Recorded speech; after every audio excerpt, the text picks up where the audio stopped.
Mister Sudheer sir, నమస్కారం. చాలామంది working professionals ఉంటూ ఉంటారు. వాళ్ళ కుటుంబ ఫ్యామిలీ అవసరాల కోసమో కొంత వాళ్ళకి అవసరం జాబ్ అనేది.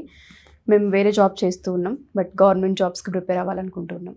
మాకు ఎలాంటి ఫెసిలిటీస్ ఉంటాయి, శ్రీధర్ సిసి మమ్మల్ని ఎలా సపోర్ట్ చేస్తుందని చాలామంది మన ఎపిసోడ్స్ కింద ఎస్పెషల్లీ ఇన్స్టాలో కామెంట్స్ పెట్టిన స్టూడెంట్సే ఉన్నారు. ఎలా ప్రిపేర్ అవ్వచ్చు సార్ వాళ్ళు అంటే ఒక ప్యాటర్న్ ఎలా సెట్ చేసుకోవాలి వాళ్ళు? సో ఫస్ట్ వాళ్ళు రియలైజ్ అవ్వాల్సింది ఏంటంటేనండి, వర్కింగ్ ప్రొఫెషనల్స్కి నోటిఫికేషన్లో ఎటువంటి రిజర్వేషన్ లేదు. ఓహో, ఓకే. ఇది ఎందుకు చెప్తున్నానో మీకు అర్థమవుతుంది 1 minute ఆగితే. సో వాళ్ళని గవర్నమెంట్ గుర్తించి మేము వాళ్ళకి రిజర్వేషన్ ఇస్తున్నాము అనేది అయితే ఏం లేదు. సో వాళ్ళు బేసిక్గా ఏ కేటగిరీలో అయితే ఉన్నారో ఆ కేటగిరీకి ఎన్ని వేకెన్సీస్ అలాట్ అయి ఉన్నాయో ఆ వేకెన్సీస్కి వీళ్ళు పోటీ పడాలి. అది జనరల్ అవ్వచ్చు, OBC, economically weaker section, or SC ST, or physically challenged. Okay, family అవసరాల దృష్ట్యా వాళ్ళు పనిచేశారు, దట్ ఈస్ పర్సనల్.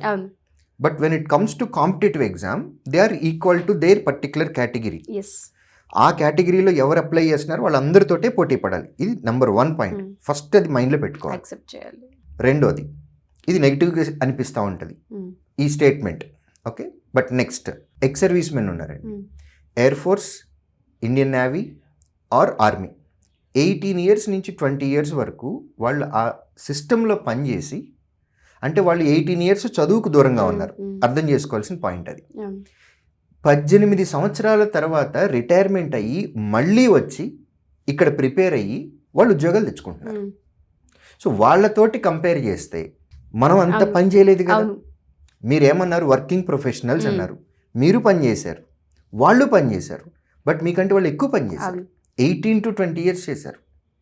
వాళ్ళ పిల్లలతో పాటు వాళ్ళు పిల్లల్ని స్కూల్కి పంపిస్తూ వీళ్ళు కూడా ఒక బ్యాగ్ వేసుకొని కోచింగ్ సెంటర్కి వచ్చి నేర్చుకుని ఉద్యోగాలు తెచ్చుకుంటున్నారు. అయితే ఇక్కడ వీళ్ళకి ఎక్స్ సర్వీస్ మెన్కి రిజర్వేషన్ ఉంది. That is 1 advantage.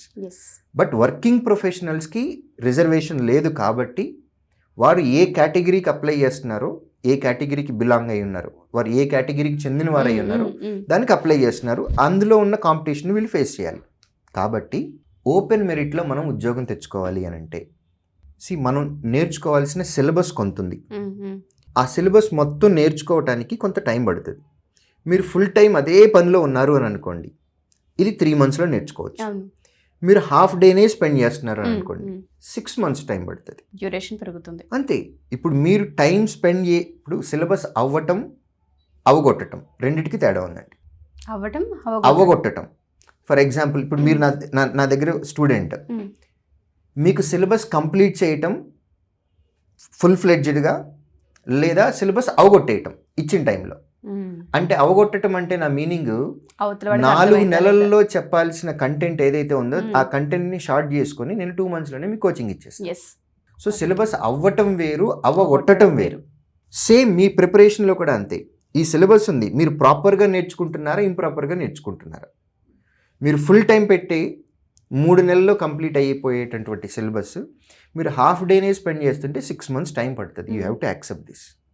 సిలబస్ నేర్చుకునేటప్పుడు ప్రాపర్గా నేర్చుకోవాలి. తర్వాత నేర్చుకున్న సిలబస్ని మనం ఎగ్జామినేషన్ ఓరియంటెడ్గా మనం మాక్ టెస్ట్లు ఎక్కువ రాసుకుంటూ ప్రిపేర్ అవుతూ ఉండాలి. తప్పులు చేయాలి, వాటి నుంచి నేర్చుకుంటూ వెళ్ళాలి. వర్కింగ్ ప్రొఫెషనల్స్ వాళ్ళు వర్క్ చేస్తూ ఉన్నారు కాబట్టి ఎంత టైం డెడికేట్ చేయాలి అనేది వాళ్ళు దృష్టిలో పెట్టుకోవాలి.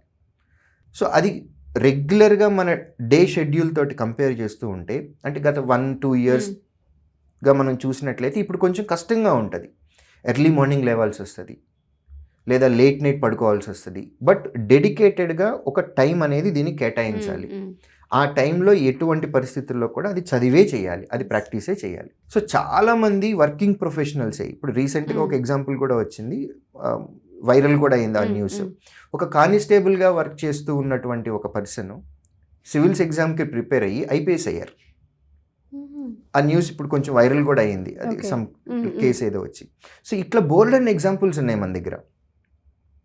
సో వర్కింగ్ ప్రొఫెషనల్స్కి నిజంగా వాళ్ళు కష్టపడి మనసు పెట్టి చదివితే ఉద్యోగాలు వస్తాయి అనేది మనకు ఆల్రెడీ హిస్టరీలో ఉన్నాయి, ప్రూవెన్ హిస్టరీ అది. ఓన్లీ ప్రాబ్లం ఏంటి అని అంటే, నాకు ఉద్యోగం కావాలి అని ఇవాళ కోరిక వచ్చింది, ఈ హాంట్ చేస్తూ ఉంటుంది, నాకు ఉద్యోగం కావాలి, నేను ప్రిపేర్ అవ్వాలి అనేది.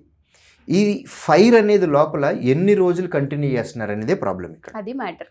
మీ లోపల ఉన్నటువంటి గోల్ ఏదైతే ఉందో, ఆ ఫైర్ ఏదైతే ఉందో, దాన్ని మీరు ఉద్యోగం తెచ్చుకునేంత వరకు మీరు దాన్ని కంటిన్యూ చేయగలగాలి. సో ఆ ఫీలింగ్ ఏదైతే ఉందో దాన్ని మీరు క్యారీ చేయగలిగి డైలీ ప్రిపరేషన్కి మీరు టైం అలాట్ చేసి సిన్సియర్గా మనసా వాచా కర్మన ఏం జరిగినా పర్వాలేదు, బయట వరదలు వచ్చినా సరే నేను 4 గంటలు చదవాలి అని అనుకున్నా 4 గంటలు చదువుకున్న తర్వాతే చేస్తా. ఎగ్జాంపుల్ చెప్తున్నాను, అంత స్ట్రాంగ్ మైండ్లో ఉండాలి అని నా మీనింగ్. అక్కడ కాన్వర్ట్ సిచ్యువేషన్లో మనం ఎస్కేప్ అవుతూ ఉంటాం, బట్ ఆ ఫీలింగ్ ఏదైతే ఉందో దాన్ని క్యారీ చేయాలి ఎక్కువ రోజులు, ఎప్పుడు వరకు చేయాలి, ఉద్యోగం వచ్చేంత వరకు చేయాలి. So it is not impossible, definitely it is possible, but not so easy. So అంటే వీళ్ళకి మన శ్రీధర్ ఎలాంటి వెసులుబాటు ఉంటుంది అంటారు సార్? వర్కింగ్ ప్రొఫెషనల్స్కి ప్రిపేర్ అవ్వాలి అంటే వీళ్ళకి సిలబస్ కానివ్వండి, క్లాసెస్ కానివ్వండి, ఏదైనా సపరేట్గా ఉండే అవకాశం ఉంటుందా? మన దగ్గర ఏమైనా ప్రొవైడ్ చేసే అవకాశం ఉంటుందా? లేదండి, ఆఫ్లైన్లో వచ్చేసేటప్పటికి ఎవరైనా సరే బ్యాచ్ టైమింగ్స్లోనే రావాలి. ఆ బ్యాచ్ జరిగేటప్పుడే వాళ్ళు సిలబస్ కంప్లీట్ చేసుకొని వెళ్ళాలి. మాక్ ఎగ్జామ్స్ ఉన్నాయి, అవి ఆఫీస్లో రాయొచ్చు, లేదా ఇంట్లో సిస్టమ్ ఉంటే కనుక మొబైల్లో కూడా రాసుకోవచ్చు. సో ఎగ్జామ్స్ అనేది మీ ఇష్టం వచ్చిన టైంలో మీరు రాయొచ్చు. బట్ ఇక్కడ ఆఫ్లైన్కి వచ్చి పేపర్ ఎక్స్ప్లెనేషన్ పెట్టాలి, ఆఫ్లైన్లో పేపర్ ఎక్స్ప్లెనేషన్ అటెండ్ అవ్వాలి అని అంటే షెడ్యూల్ ప్రకారం మేము ఇచ్చిన టైంలోనే ఇక్కడికి రావాల్సింది. సో దీనిలో వెసులుబాటు అయితే ఆఫ్లైన్లో ఇవ్వలేమండి. ఆన్లైన్లో అయితే కనుక మీరు ఆన్లైన్ కోచింగ్ ఉంది, ఆన్లైన్లో పేపర్ ఎక్స్ప్లెనేషన్స్ కూడా ఉంటాయి. సో అది that's a paid service. Online తీసుకున్నట్లయితే ఏంటంటే వర్కింగ్ ప్రొఫెషనల్కి దట్ ఈస్ మోర్ యూస్ఫుల్. ఎందుకంటే వాళ్ళకి ఎప్పుడు పని వస్తుందో తెలియదు, ఎప్పుడు ఫ్రీగా ఉంటారో తెలియదు, అది ప్రాక్టికల్ ప్రాబ్లం. కాబట్టి అటువంటి వారికి offline is not suggestable based on the time. So వారికి online is suitable. But as a teacher online versus offline అని మాట్లాడితే కనుక డిబేట్ పెడితే my vote goes to offline. ఎలా సార్ మిమ్మల్ని అప్రోచ్ అవ్వాలంటే ఎలా? మన సెంటర్స్ ఎక్కడెక్కడ ఉన్నాయి, మన ఇన్స్టిట్యూట్స్ ఎక్కడెక్కడ ఉన్నాయి సార్? ఏపీ తెలంగాణలో 14 సెంటర్స్ ఉన్నాయండి. రీసెంట్గా విజయనగరం కూడా స్టార్ట్ చేశాము. స్టూడెంట్స్, వర్కింగ్ ప్రొఫెషనల్స్, వాళ్ళ పేరెంట్స్ తోటి మీరు ఆఫ్లైన్ సెంటర్స్కి వెళ్ళి విజిట్ చేసి మీకు ఎటువంటి ఇన్ఫర్మేషన్ కావాలి అన్నా కానీ ఇస్తారు. లేదు మేము ఫోన్లోనే మాట్లాడాలి అనుకుంటే కనుక స్క్రీన్ పైన కనపడుతున్న ఈ నెంబర్కి కాల్ చేయొచ్చు. Thank you sir, thank you so much. Thank you.